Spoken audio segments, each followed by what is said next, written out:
Olá, estamos de volta com mais um programa OAB Comunidade. Esse programa é uma parceria entre a TV Farroupilha, canal 14 da NET, e a Ordem dos Advogados do Brasil, subseção de Farroupilha. Nosso objetivo é trazer assuntos jurídicos de interesse em geral, em uma linguagem menos técnica e mais acessível, aproximando os profissionais do direito e a nossa comunidade. Você também pode participar enviando sugestões de assuntos a serem abordados através do e-mail oabcomunidade@tvfarroupilha.com.br ou ainda através do telefone da nossa subseção 3268-1811. No programa de hoje, nós vamos tratar de um assunto muito importante e muito atual, e muito presente na vida de todos nós. É o direito de família e, mais especificamente, a mediação familiar, que é uma forma mais humana e menos traumática de se buscar soluções aos conflitos familiares. Nossos convidados de hoje são a doutora Cláudia Rendler Balbinotti, promotora da 2ª Promotoria de Justiça aqui da nossa cidade, e o Dr. Matias Guever, advogado e professor coordenador do curso de Direito de Família e Mediação Familiar da Faculdade da Serra Gaúcha. Desde já agradeço a presença dos nossos convidados, doutora Cláudia e doutor Matias, que prontamente se dispuseram a vir aqui hoje e aceitaram o convite realizado pela nossa OAB para vir aqui hoje tratar da mediação familiar. E já começo perguntando para a doutora Cláudia, o que é o direito de família, o que ele abrange, para os nossos telespectadores terem uma ideia assim, do que trata o direito de família. Bom, o direito de família, ele é um conjunto de normas, de regras que vão regulamentar todas as relações das famílias. Essas relações, elas podem abranger as relações entre os bens ou entre as pessoas que compõem uma determinada família. Por exemplo, nós temos a questão do casamento, que trata então diretamente sobre a pessoa, o estado da pessoa, as questões de filiação, que envolvem a investigação de paternidade, as ações de paternidade. Nós temos as ações de interdição, que são aquelas ações em que se retira a capacidade de uma determinada pessoa. E nós temos também aquelas questões que se relacionam mais aos bens das pessoas integrantes de uma determinada família, como, por exemplo, o regime de bens que vai ser adotado em algum casamento, uma partilha que venha a ser feita por ocasião da dissolução desse casamento ou de uma união estável, a própria administração dos bens de uma pessoa que é posta sob tutela ou ela é interditada. Então, todas essas questões abrangem o direito de família. Mas, para se verificar o que é o direito de família, nós temos que primeiro ter uma noção do que compõe a família, o que é família para a nossa legislação. Antes da Constituição de 1988, o conceito de família ele era bastante limitado. Era aquela família que era composta através do casamento, aquela união entre um homem e uma mulher pelas regras legais de um casamento. A partir da Constituição de 88, esse conceito ele foi bastante ampliado e abrangeu também aquelas uniões que não decorrem, né, de um casamento civil, de um casamento formal.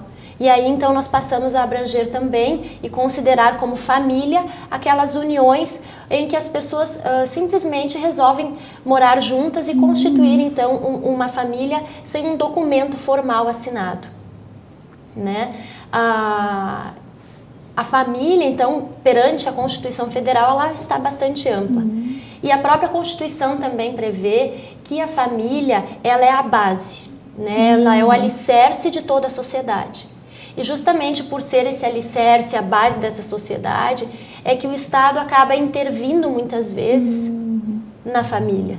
E acaba editando normas que acabam interferindo muitas vezes até de forma exagerada, algumas pessoas acham, sobre as questões de família.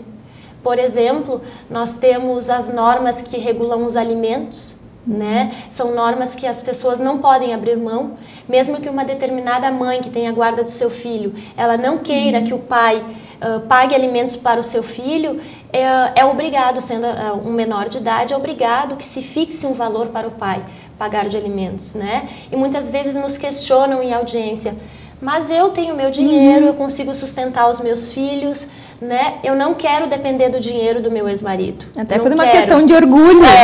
E a gente explica que não é uma questão dela querer, é uma norma, é obrigatório, o Estado prevê dessa forma, o Estado intervém na família dela, deixa a vontade dela de lado, justamente para preservar, então, essas questões de fundamentação da família.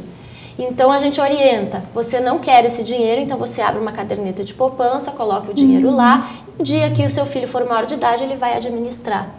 Nós temos também a interferência do Estado nas questões do casamento, né? Existem hipóteses em que a parte não pode escolher o regime de bens que quer casar. Por exemplo, uma pessoa que tem mais de 60 anos, ela é obrigada a casar pelo regime da comunhão, da separação total de bens, né? E pode nos questionar, mas eu tenho 60 anos, trabalhei minha vida inteira, constituí meu patrimônio, e por que eu não posso escolher como eu quero casar? Se eu quiser casar como regime da comunhão universal, qual o problema? O patrimônio é meu.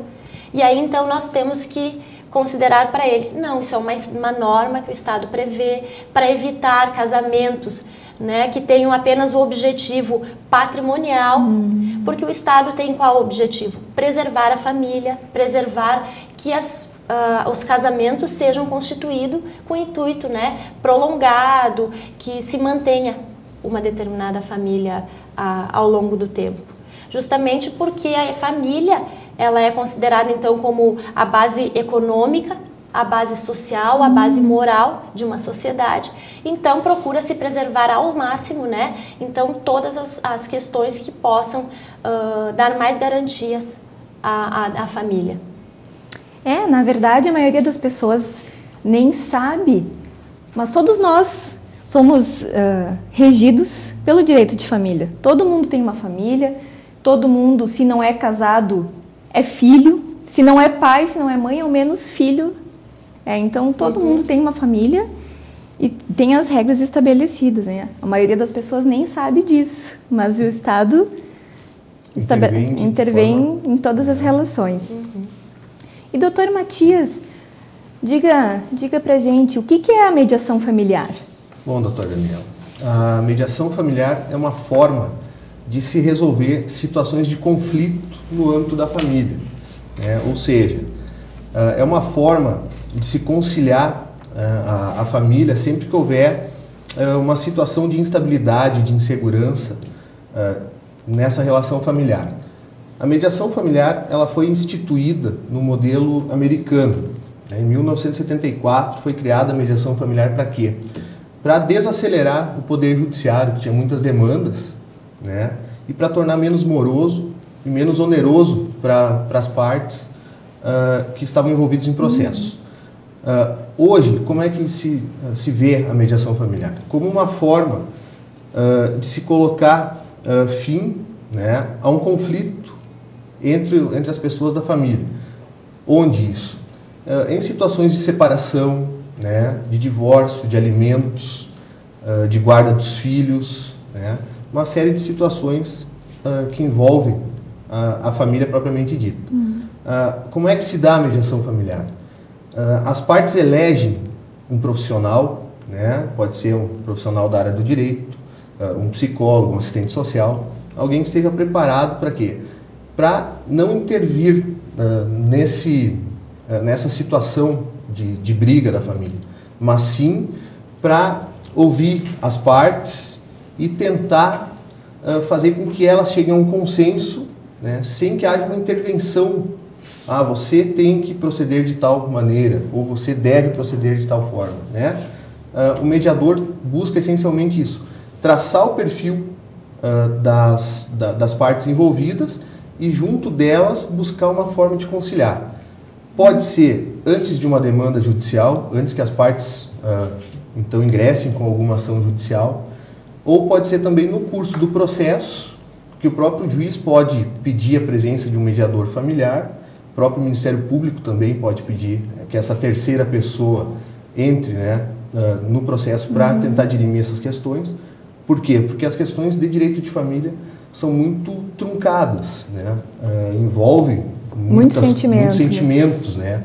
A pessoa dos filhos, né, guarda os próprios alimentos, né?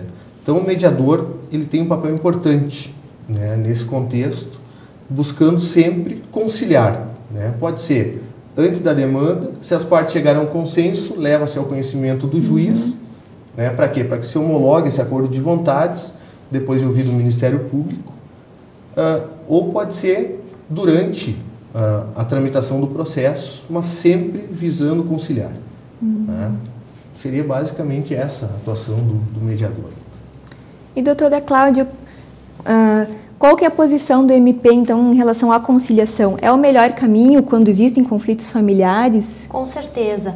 A melhor forma de se solucionar um conflito familiar é através de uma conversa entre as partes, né? E uma conversa centrada, uma conversa afastada de sentimentalismo, de mágoas, de ofensas. E isso só é possível quando vem de fora uma terceira pessoa. Quando nós temos um mediador, um terceiro, que não tem envolvimento com nenhuma das partes, então não tem esse sentimento que está envolvendo diretamente as partes, né?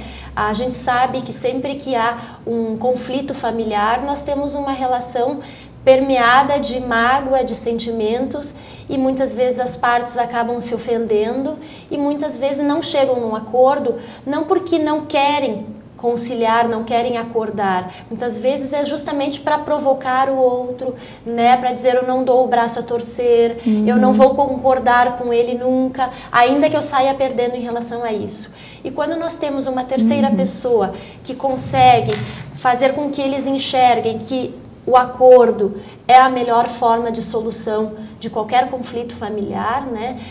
Com certeza nós ganhamos muito em relação a isso, principalmente quando nós temos menores envolvidos, porque inúmeras vezes os menores acabam sendo utilizados, né, nos conflitos familiares para provocar mágoas, né, ou para atingir um ou determinado outro membro da família. Né? Isso não falo só nas relações entre pai e mãe, existem as relações entre avós e netos, né? Entre filhos já maiores de idade também, com os seus próprios pais, que hoje está muito em voga essa questão dos alimentos, né? Com os avós. Então, a questão do uso de drogas também acaba gerando muitas vezes inúmeros conflitos numa família. E aí, se nós temos a presença desse mediador, com certeza nós vamos conseguir equilibrar essa relação que muitas vezes está desgastada e conflituosa.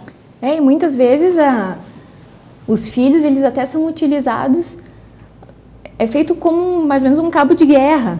Então, na questão dos alimentos, direito de visitas, então muitas vezes o genitor que não tem a guarda, muitas vezes, se ele não presta os alimentos, o genitor que detém a guarda, ele já, digamos, ele negocia, né? Ele se utiliza muitas vezes desses meios, né? Não está pagando a pensão em dia, então tu não vai ver teu filho. Isso aí é uma questão diária. Por mais, muitas vezes, que a mãe saiba que é errado, ela acaba se utilizando disso, né? Muitas vezes até porque é o único recurso que ela detém, é a maneira de demonstrar força naquela relação, e acaba acontecendo esses conflitos. Bom, agora nós faremos um breve intervalo e voltaremos no próximo bloco.